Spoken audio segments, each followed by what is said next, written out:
ভালো করে খেয়াল করবেন কথাগুলো, হ্যাঁ। একটা ঘরের মধ্যে 4টা মোমবাতি ছিল। তো সেই 4টা মোমবাতিরই আলাদা আলাদা করে একটা নাম ছিল। প্রথমটার নাম ছিল শান্তি, দ্বিতীয়টার নাম ছিল বিশ্বাস, তৃতীয়টার নাম ছিল ভালোবাসা, এবং সর্বশেষ যেটা তার নাম হচ্ছে আশা।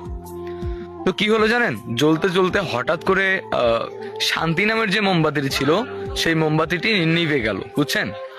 আহ তা পাশে থাকা যে বিশ্বাসের মোমবাতিটি ছিল সে বলতেছে, যেখানে শান্তি নেই সেখানে বিশ্বাস থেকে আমি কি করব, আমিও নিভে যাই। তারপরে কি হলো, বিশ্বাস নামের মোমবাতিটিও নিভে গেল। তো কিছুক্ষণ পর জ্বলতে জ্বলতে ভালোবাসা নামের মোমবাতিটি বলতেছে, যেখানে শান্তি নেই, যেখানে বিশ্বাস নেই, সেখানে তো ভালোবাসার কোনো মূল্য নেই, ভালোবাসা থেকে আমি কি করব, আমিও নিভে যাই। তো 4টা মোমবাতির মধ্যে 3টা মোমবাতি নিভে গেল। কি কি নিভে গেল? শান্তি, বিশ্বাস, ভালোবাসা নিভে গেছে। তো আধা ঘন্টা পর ওই রুমটার মধ্যে একটা ছেলে আসলো। ছেলেটা এসে দেখলো তার 3টা মোমবাতি নিভে গেছে।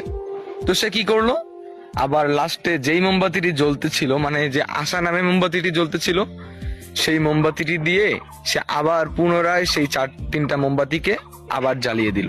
তো আবার 4টাই জ্বলতেছে, হ্যাঁ। তো এই গল্প দ্বারা আমরা কি শিখতে পারলাম?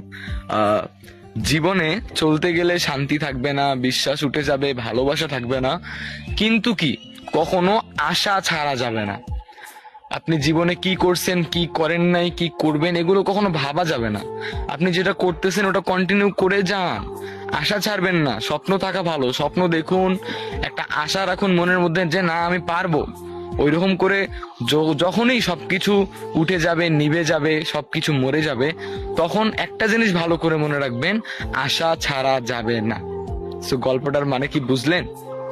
যদি বুঝেন একটা ছোট্ট করে কমেন্ট করে যাবেন, আর যদি বেশি ভালো লাগে একটা শেয়ার করে দিবেন।